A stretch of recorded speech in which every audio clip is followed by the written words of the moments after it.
Welcome to the Neon Noise Podcast, your home for learning ways to attract more traffic to your website, generate more leads, convert more leads into customers, and build stronger relationships with your customers. And now, your hosts, Justin Johnson and Ken Franzen. Hey, Neon Noise Nation. Welcome to the Neon Noise Podcast, where we decode marketing and sales topics to help you grow your business. I am Justin, and with me I have my co-host, Ken. Ken, how are you doing today? Doing well, Justin. How about yourself? I am doing fabulous. Thank you for asking. Excited to chat with our featured guest today. We have Wayne Mullins. He is the owner of Ugly Mug Marketing, a results-focused marketing agency. He's the author of multiple books, including The Freelance Freedom Formula, The Ultimate Guide to Pricing and Proposals, which provides lessons from an industry-leading web design company. He has also written So You Have a Website, Now What? The Insider Guide to Monetizing Your Website. Hey, Wayne, welcome to Neon Noise. Hey, Justin and Ken, thanks so much for having me. Awesome. Hey, Wayne, do me a favor and fill in the blanks on anything I may have missed and share a little bit about your background with us. Yeah, I'd be glad to. So I'm the founder of Ugly Mug Marketing. We've been around for 8 years now. And in a previous life, way back in the day, I actually started a lawn and landscape company and grew that over a 3-year period. Ended up selling that business at the age of 24.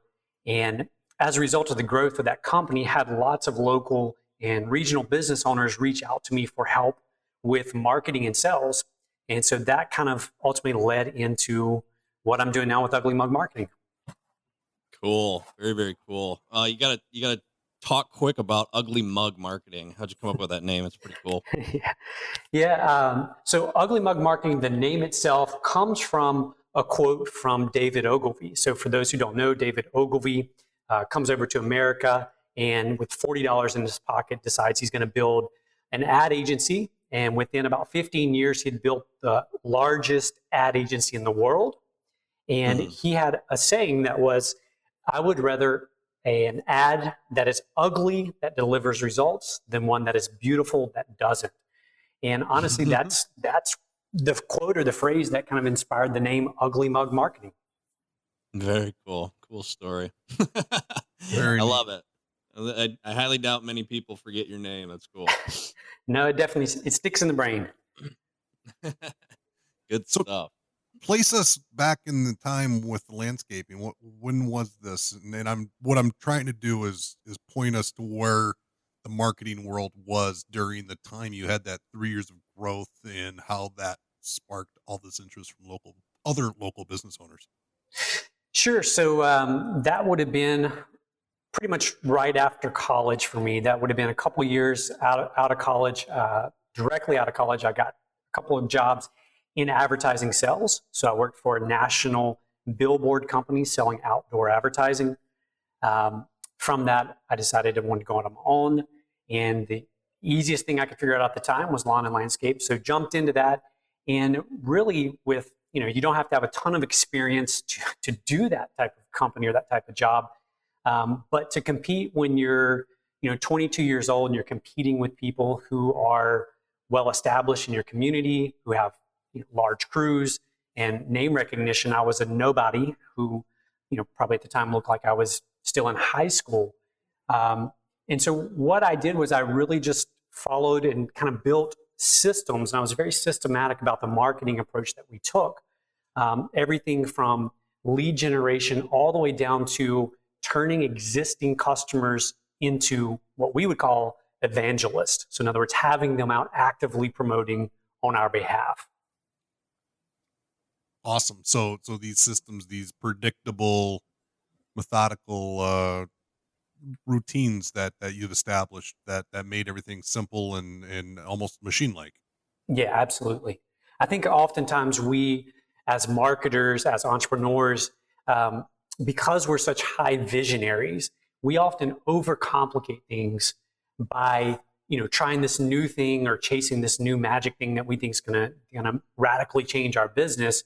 And often, instead of just sticking to the tried and true and going back to those things and doing what ends up getting boring, So initially things are exciting, when you start a new marketing campaign or a new sales process.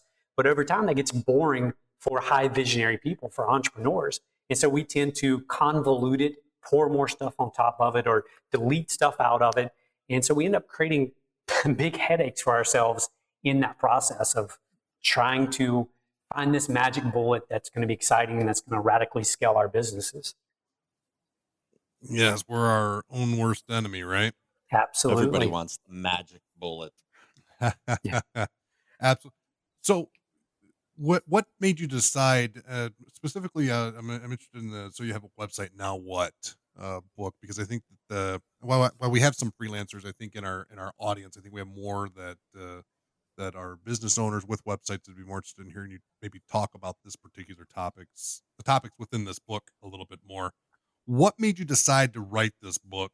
And kind of let's touch on a little bit about what's inside. Yeah, absolutely. So just a quick kind of history on how it got to the point of needing to write this book. So when Ugly Mug Marketing was originally founded, all we really did at that time was direct response marketing campaigns for clients. And then we started branching into more traditional marketing campaigns that still emphasize the direct response aspect. But over time, we kept having clients say, can you help with our website? Can you help with our website? And for the longest, the answer was no, we don't do web. But then finally, just one day after, I don't know what number it was, after hearing that question so many times, finally decided, yes, we can. And had no clue what to do with web, how to do web. But I knew I could figure it out in terms of, I knew I could go find somebody and hire somebody who could actually do the work. And so that's kind of how it began. And so to date, here we are probably about 6.5 years later in terms of doing web. We've now built right over 500 custom websites. We've built websites in 10 different countries, covered the majority of the states in the United States in terms of clients where we've built, and kept seeing this recurring pattern, recurring thing that kept coming up. People would come to us with this grand vision, this grand idea of, once I get my website, once I have this thing built, it's going to magically help my business grow. And over, we would hear this. And so it got to the point where even today, we'll say when we're meeting with a prospect, look, if you build it, they won't come, right? Because a website is just a tool.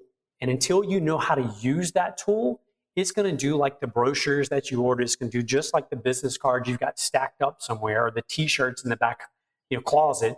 They're not going to do any good. Your website's not going to do you any good unless you learn to utilize this tool. And so that's where this book comes from, is really something for us to communicate with our clients who, we're having a website built that, one, this is not just some magic thing that you build it and magically it's going to transform your business, but you're going to have to work it. And here's some components, some pieces to help you start utilizing this tool, this website that you have. Excellent. In some of the key topics or maybe components that you touch on, I've noted here 4 main ones: know your market, find your competitive edge, what customers need, and what your web developer didn't tell you. Can we touch on each one of these, starting with know your market, and maybe you fill in any blanks of anything I might have missed there, some additional topics or ideas that you might want to add to it? Yeah, absolutely. So the very first one, know your market. We had a client come to us, this is probably now 5 years or so ago, very, very successful businessman. He owned kind of, I guess, what would be called like a conglomerate, or he owned a lot of different companies all under one umbrella or parent company. And he was launching into a cattle ranch. He had just bought a cattle ranch. I think it was about 2,000 acres of land. And he had bought it and he wanted to brand it. He wanted to build a website. And so he comes to us and we're beginning the process of going through building the website. And this man, although, he was interested in cattle, he had always owned cattle and horses, etc. He was not a cattleman. He was a businessman. He was a suit and tie. And so he kept trying to push us towards building a website that was very corporate, which matched him. And so we literally, had serious arguments with him over the aesthetics of what the website should feel like, what we're trying to communicate through the website, and most importantly, who we're trying to communicate with. And so what we ended up doing for him is we actually said, look, you've got your opinion, we have ours on what the website should look like, should feel like, and what we're trying to accomplish with it. So here's what we want to do. Can we come to your next cattle auction with various mocks? We'll present them to the attendees at the cattle auction, and we'll let them vote. What do you like most? What do you like least? Why? And so that's exactly what we did. We went to the cattle auction, we presented the options, and ultimately, and not to say that we were right, but we were right. He, in his mind, saw it a certain way. He wanted to make it kind of the Ritz-Carlton of cattle ranches, which is great. Nothing wrong with that vision, but he's dealing with cowboys, right? They didn't see this Ritz-Carlton look and feel. What they saw, they wanted to see, was something more Western, something that had a certain element, a certain feel to it. So the very first thing to know is your person, you as a person, your view is probably skewed in terms of what you think your customer wants to see. And we get, this kind of tunnel vision because we're so busy at that stage, when we're looking to either build our first website or rebrand an existing, we've got so much other stuff going on as a business owner, as an entrepreneur, that it's very, very difficult for us to put ourselves in the shoes of our prospective customers or clients. And so that is what Know Your Market's all about. You've really got to dive into and really understand their perspective. And honestly, the simplest way to do that is to ask them, just like we did with the cattle auction. Go ask them what they like. What do they want to see? What feels right to them? So that's the first one, Know Your Market. The competitive edge one, it kind of goes back to what makes you different, what makes you stand out. So using that same example, at where we live, there's a lot of different cattle companies, cattle ranches around this area. Louisiana, over in Texas, there's a lot of them. So the question becomes, what makes you different? What's your competitive edge? And how does that get communicated through the website, right? You may be able to articulate it. You may be able to say, I'm different because, we provide the greatest service, or we have the lowest prices, or we have the most innovative app. But how do you communicate that back on your website? So that's kind of the area around competitive edge. And I realize that's there's a lot of stuff you could really dive into and get really, really deep on identifying competitive edge. What do your customers need? So one of the most common mistakes we see people make when they go to build a website is they never really sit down and think through, what do we actually want our website to accomplish as it relates to prospective customers or clients, and then existing clients or customers. And so you have to sit down and think through every single page of your website. What is it that you're trying to accomplish, and what are you trying to deliver based on your customer or your client's needs, wants, or desires? So that's a big element of what we do in the work that we do, as well as what's covered in the book as well. And then in terms of what your web developer didn't tell you, the most common thing is that, and I experienced this back when I had the lawn and landscape company. I hired a web developer back then to build a website for my company. And it was probably one of the first lawn and landscape companies in this area, this region, to even have a website. And I remember sitting down with the designer and going through the process of kind of articulating or attempting to articulate what I wanted the website to accomplish for me. And it was as if he was throwing fuel on my fire, on my desire to have this thing that would magically help my business grow. And so what I often see is that web designers, and it's not by malice or bad intent, but they don't really do a good job of communicating to clients that a website is nothing more than a tool that's got to be used. It's not going to magically transform your business unless you're prepared to work that tool. So that would be one thing that web developers don't do a great job of communicating. The other would be that I've seen, and again, it's rampant in the web development, web design industry, is this belief that a designer or developer who has won a bunch of design awards is the best, most logical solution because, after all, they've won design awards. And so for us at Ugly Mug Marketing, we will not, we have not, and at no point in the future will we ever submit any of our stuff for any type of design award. And the reason we won't is because it shifts our focus then from figuring out what's best for our client to trying to win a design award. And so what we often see is we see that web developers, web designers will tout, you go to their website and they'll have all the awards that they've won or their sites have won for their clients over the years. And there's nothing wrong with that. I mean, I'm all for sites that look great, but a great looking site is useless if it doesn't help the business owner, the company, the entrepreneur reach their goals.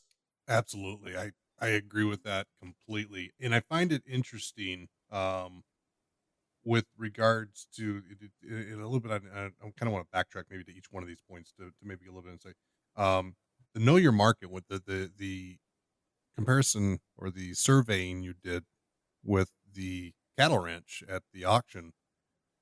Awesome story there. And I think it's something that most businesses aren't taking into consideration, the voice of their actual audience and surveying them or reaching out and talking to their customers to find out what they want, because their ideal of what they or how they buy or what they perceive to be attractive may differ from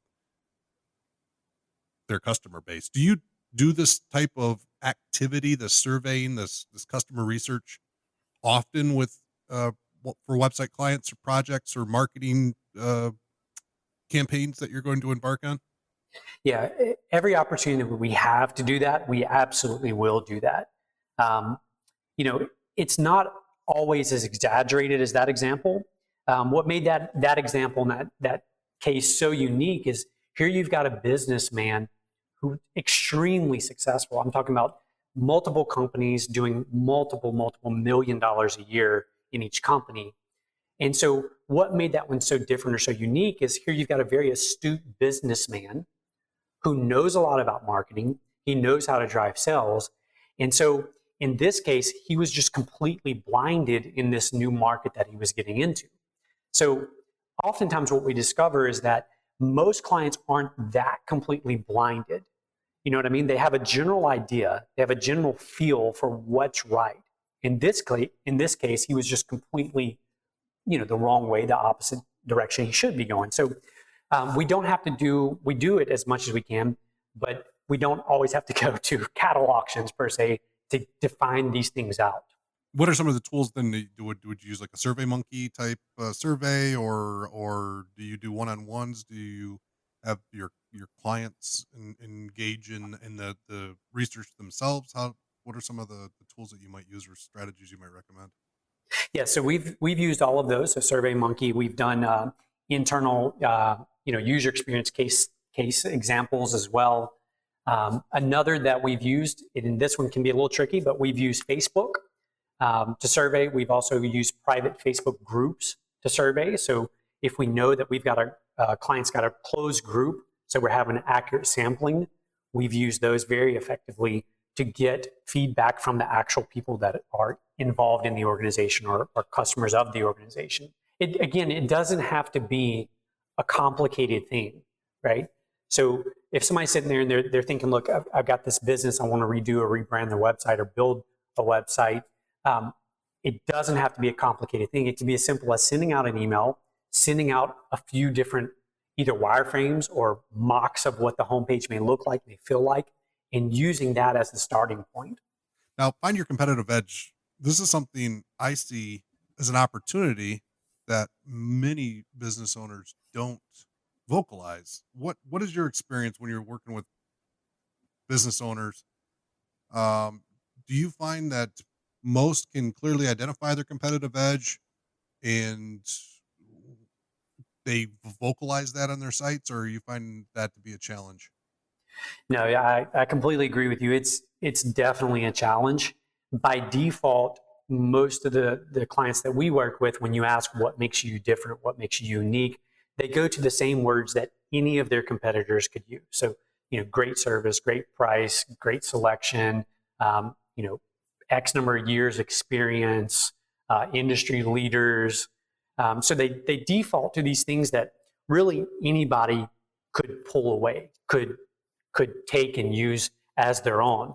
And so it's very difficult sometimes to get people to really sit down and think through what distinguishes you from everyone else. So it's, you know, the unique selling proposition. And that's a challenge. It really is. I think it goes back to, though, clearly understanding, you know, we didn't really talk about this, but your avatar, right? Who is this composite person that's your average ideal customer or client that you're trying to reach and communicate with? What are the words? What's the language that resonates well with them and communicates with them, evokes emotion within them?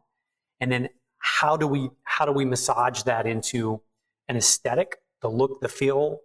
And then the most important part of that is the content, the words that are being said, the words that are being spoken. Words that they identify resonate with well, in particular being the avatar, correct? Right. That aren't the cliche, the words that anybody else could pick up on, anybody else could use. Absolutely. Absolutely. In identifying, so do you find that the businesses you're working with, they know what that unique value proposition is, that differentiating factor, that they just have troubles vocalizing it? Or do you find that you sometimes have to lead them or guide them into understanding what makes them different? Yeah, I mean, some do, you know, it's a mix. Some get it, some don't.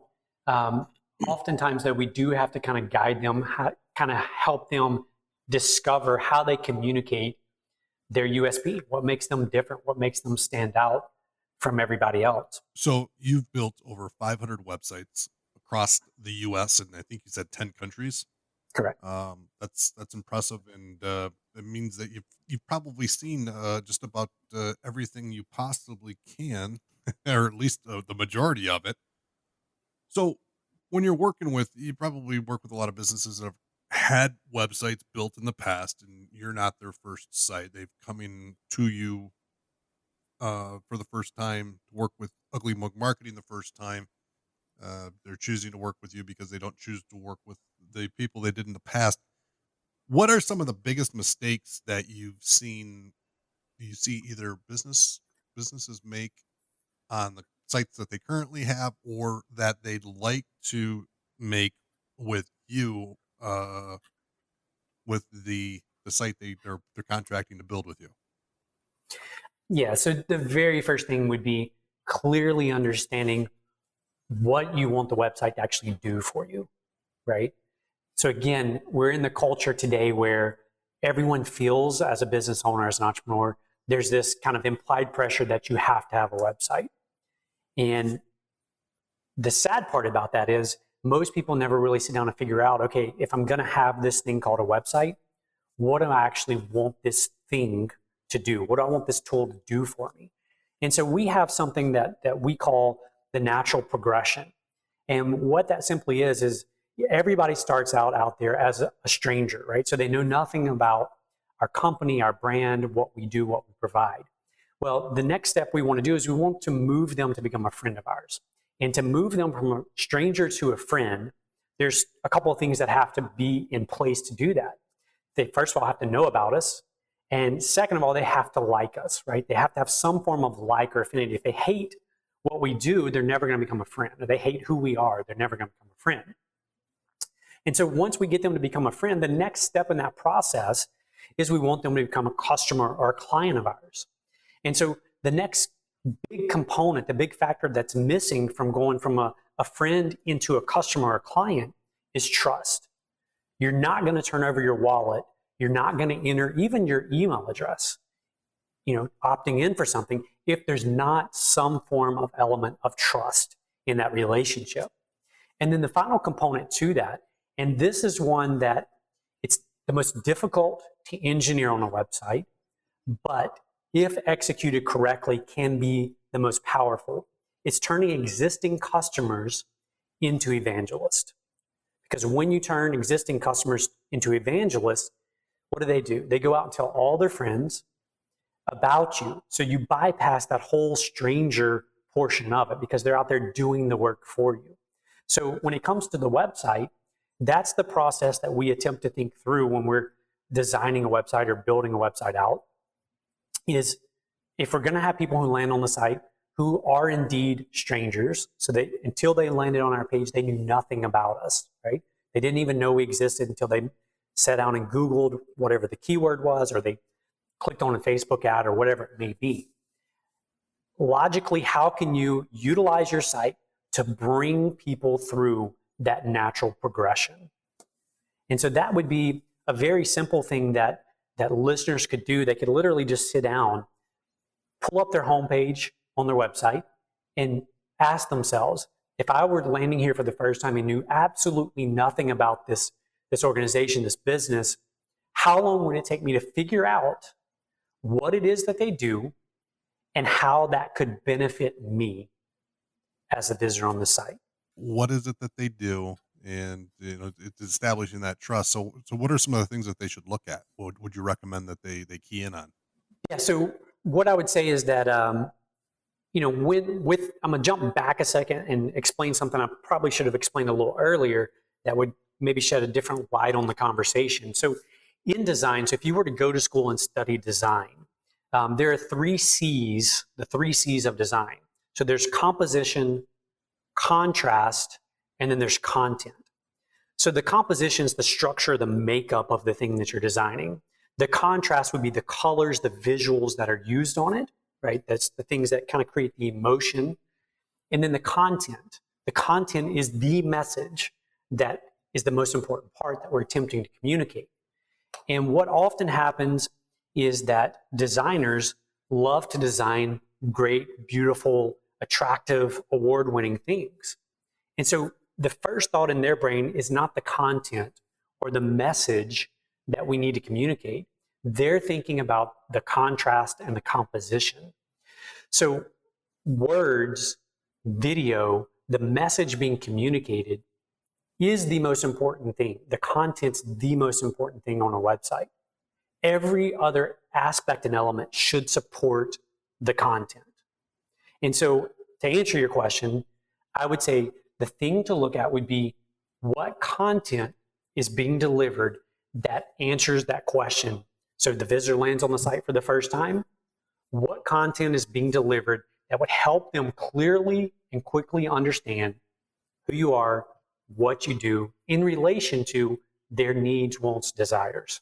Perfect. And that I think is a very, very, very helpful tip. And thanks for backing up and covering composition, contrast, content, because I think it's so important that we point out content being the one main component where I think you'll agree with me, a lot of times when you start working with someone on a web design, the focus is on the aesthetics so much more than the content. And that's backwards now. I think that, how do you do with Ugly Mug marketing? Are you guys working with, projects? Where in the progression does content development come into play compared to the design?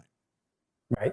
So for us, as a company, that's going to vary based on the client.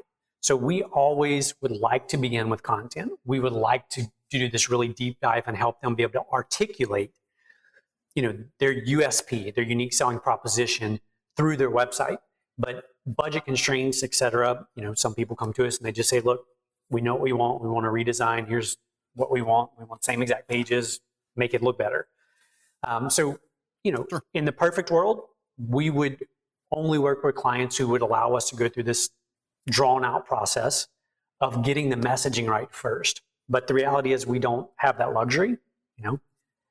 We work with a wide range of people from, New York Times bestselling authors all the way down to the local nonprofit, right? So that's, content, the old saying, content is king. It is absolutely true on the website. I can't stress enough, it's far better to get your content right than it is to have the most well-designed website in the world. You can win all the awards in the world for the greatest design, and that's fabulous. It'll make you feel good, but content is what's going to sell. It's what's going to build the relationship. It's what's going to move people through that natural progression. If you were starting a business tomorrow, and that involves quite a bit of things to do, as we all know, what would be your first order of business as far as marketing goes?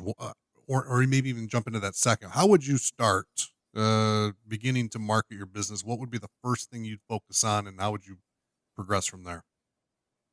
Yep. The very first thing I would focus on is actually the USP. I would develop my unique selling proposition first and foremost. And the way I would do that, though, is I would get crystal clear about the need, the want, or the desire that my product or service is going to fill. I mean, crystal clear, right? So it's the difference between an average bottle of water and Fiji bottled water, right? What's the difference? They're both bottles of water. But why is it that people are willing to pay 2 to 3 times more for the Fiji than just whatever the other bottle of water is? And so they have done a brilliant job of articulating their unique selling proposition.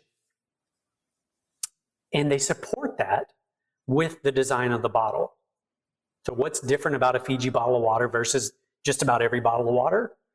The bottle's kind of square, right? It's a rectangle. It's not a round bottle of water like every other bottle of water. So I would begin by articulating that first and foremost, nailing down what's going to make me different, how I'm going to deliver on the wants, needs, and desires of my target audience, and then make sure that everything else, all the collateral, supports that USP. In kind of the same sense, you're starting your new business, or we talk about a lot of businesses that are already in existence, and your limited resources are time and money. And I'd argue all day long that time is more valuable than what I can consider very valuable money. What do you see in your experiences and in the marketing world, some of the biggest time wasters that business owners are devoting these resources towards, and what could you potentially tell them to do differently? Yeah, I agree with you, Ken. Time is the thing early on that you think you have a lot more of when you're first starting out, right? You often feel when you're first starting out that money is more scarce than time. And it's a very difficult mentality to shift around, especially if you're bootstrapping. Now, if you've got VC money or outside investors, that equation may be a little bit different. But if you're bootstrapping, it often feels like you've got more time than you've got money. But I would completely agree with you. One of the biggest mistakes I would say is not carefully guarding that time. First of all, not being aware of the value of the time. But the other component, or the other thing that I would say, is that not being crystal clear that every action you take with regard to marketing, there should be a very clear path to how that's going to lead to a sell. So what I see so often is I see people in the early stages of starting a business, and they look around, they say, okay, social media is the thing right now. I got to be on Facebook, I got to be on Instagram, I got to be on YouTube, whatever the newest and the greatest social media thing they've got to be a part of. And they will literally spend hours and hours figuring out what to post, when to post, how to post, with no thought, zero thought given to how am I going to make the transition from all this stuff I'm doing on social to getting dollars in my bank account. Early on, I don't think you have the luxury of spending time on things that aren't as direct as possible to getting money in the bank account. That's just, that's from my experience starting several companies over the years, all of them bootstrapped. And I've certainly made those mistakes early on, overanalyzing, trying to over-engineer the marketing side of things. You've got to keep the path from the marketing piece component, whatever that is, to the closing of the sale, to the purchase, as short as possible. So laser focused, and don't be distracted by the things that might seem like shiny objects and not that won't bear fruit in the shorter term. Yeah, absolutely. And the other thing I would say, just kind of tying into that, a big mistake I think people make is so let's say that I'm starting a jewelry store. So I want to start a jewelry store. Well, what do? I go look around at what all my competitors are doing in my marketplace, right? So I see this one's posting on Facebook, 3 times a day. This one's over here doing, billboards, or this one's doing newspaper, whatever they're doing. And so what we then think is, okay, well, if they're doing that, it must be working. So I'm going to go copy, the media that they're using to do that. And I would say that's a big mistake is looking around trying to emulate what other people are doing, when often they're doing that not out of a strategic approach or strategic thought process. They're often doing that because that's what they've done for years, or that's because, whatever the reason may be, just because someone in your space is doing it doesn't necessarily make it a great thing for you to go copy and go do, right? So I would say ignore what they're doing. You should be aware of what they're doing, but just because they're doing Facebook doesn't mean you have to do Facebook, right? You don't have to go do what they're doing just because they do it. You bring up an interesting point, and I, in a former life, was a Yellow Page rep, and we used to play that card all the time with so-and-so, your competitor is, buying this size or has this size ad last year. I can't tell you if he's going bigger or smaller, but you have to guess that he's doing pretty well with this, right? You see his trucks all over town, and you play on that fear, that competitive edge, and it kind of mimics a little bit what you're talking about there, that it's not the best idea in the world, even if they are doing something, TV, radio, billboards, Facebook, whatever it might be, and they seem to have their stuff together. That doesn't necessarily mean that it's a sound strategy that's bearing fruit for them. I completely agree with you, and we would use that same approach when I was doing outdoor billboard sales right out of college. Exact same thing, and it was amazing. You put up a billboard for a local business, and just a matter of time before the competitor calls asking about, can I get a proposal on getting some outdoor space? And so it's I guess a human tendency that when we see somebody else do something, we assume it's the right thing to do, right? It's kind of a social proof that we're not even aware we're falling victim to or prey to. And I can't tell you the number of clients we get, on the website side of things, where, a competitor just got a new website. So they see it, so they come to us, and they don't usually directly say the competitor got a new website, but they come to us saying, it's time to rebrand, redo our website. And we know, we're in a very small market here locally, so we're very aware of what takes place in our markets. We can see, here's why they're doing it. This competitor just got a new website. Fun stuff, and you almost can predict that phone, like you said, that phone call coming from the when you were selling billboards, knowing that one went up and be like 3, 2, 1, phone's ringing now. Exactly. So, yeah. But interesting points to look and say, while it is important to understand what your competition's doing, it's not necessarily the path that you should travel. Being unique and having that USP will differentiate yourself. So what are you working on now, Wayne? You seem like you're constantly on the move. You've morphed from landscaper to web development company marketer and author. So what are you working on now? What's got you excited, either right now or maybe in the future? What's coming down the line for the marketing/sales world? Yeah, one of the things that I'm super excited about now, and it's not new, but it is new when you get down to a local business level, is utilizing video and utilizing story in video as a marketing tool or as a marketing piece. And there's such a need in the marketplace right now, one, for small business owners, entrepreneurs, to understand how to utilize story in their marketing, but then two, how to utilize that story in video. And so right now I'm kind of obsessed and doing a lot of studying on video and the use of story in video, specifically as it relates to marketing and utilizing it in marketing channels. So that's what's got me excited right now.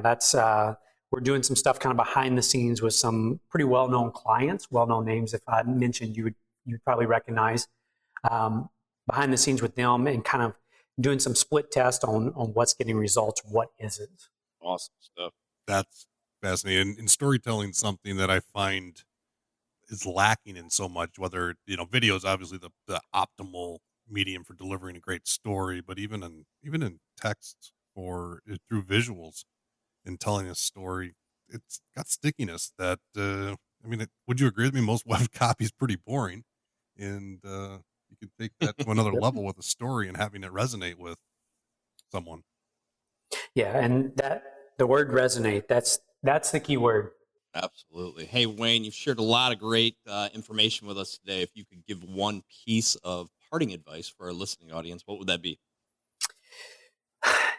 Marketing, web, all of it, I would say this, and it's easy to say, so then I have to give a brief explanation. Stop chasing the magic bullets. Stop chasing the magic bullets. Stick to the things that are tried and true. Then you learn to utilize those tried and true things within the new forms of media, the new forms of marketing that are coming out, that are coming down. Always think through the path of how will this piece, this component, lead to a sale, right? So, the distinction, I guess, between kind of brand building, brand marketing versus the old school direct response marketing. It's nothing wrong with brand building at all. We do it. We have clients who do it. We support them. We build campaigns around that. But we always want to understand, and it's very important that you understand the path. How is this thing that we're doing going to lead into the top of the funnel, right? Lead into that top of that funnel. Awesome advice. Neon Noise Nation, stop chasing the magic bullets. Good stuff. Hey, Wayne, what is the best way for our audience to get in touch with you? Should they go to your website? How do they purchase your book? Yep. So website, they can go there, uglymugmarketing.com. The book is available on Amazon, so they can pick it up there if they'd like.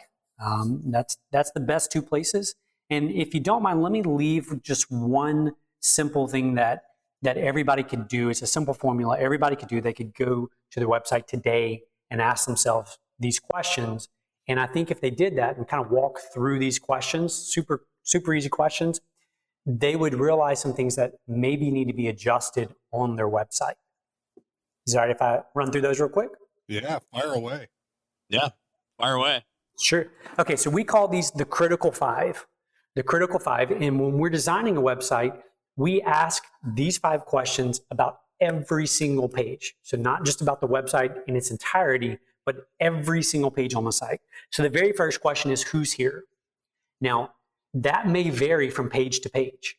The who is here may vary from page to page. So the who on your homepage is likely slightly different than the who that is on your products page. Now, it may be the same, but that person that's on the product page is now a little bit more interested, right? It's a slightly different person. So the first question is, who's here? Mm-hmm. Go through every page on your website and ask yourself, who would be on this page? Who's here? The next question is, what do I want them to do? What do I want them to do on this specific page, right? Not the website in its entirety, but on this specific page, What do I want them to do? And it may be as simple as learn something. It may be as simple as click something to go to another page. But what do you want them to do? The next one is, how do you want them to do that, right? So is it a click? Is it a video play? Is it add to cart? How are they going to accomplish that thing that you want them to do? The next one is, what's in it for them, right? So why, the question is why? Why should they take the action that you want them to take? From their perspective, not from your perspective, from their perspective. It's the old WFIIM or WIFFM. What's in it for me, right? What's in it for them? Sure. Yep. Why should they take that action? And then the last one is when. When do you want them to take that action? And the answer is not always immediate, right? So it's not always, I want them to do it right now, right today. There are certain instances that it may not be for a week, it may not be for a month, it may not be for a year. So the critical five is what we call them. We ask those questions about every single page. Who's here? What do we want them to do it? How are they going to do it? Why should they do it? And when do we want them to do it? Love it. Awesome. Maybe a little homework for our listeners. Go check out the Critical 5 and do it on your website today. Good stuff, Wayne. Thanks again for being on the show today. As always, we will have show notes available at neongoldfish.com/podcast. Until next time, this is Justin, Ken, and Wayne signing off. Neon Noise Nation. We will see you again next week. Thank you for listening to this episode of the Neon Noise Podcast. Did you enjoy the podcast? If so, please subscribe, share with a friend, or write a review. We want to cover the topics you want to hear. If you have an idea for a topic you'd like Justin and Ken to cover, connect with us on Twitter at Neon Goldfish or through our website at neongoldfish.com.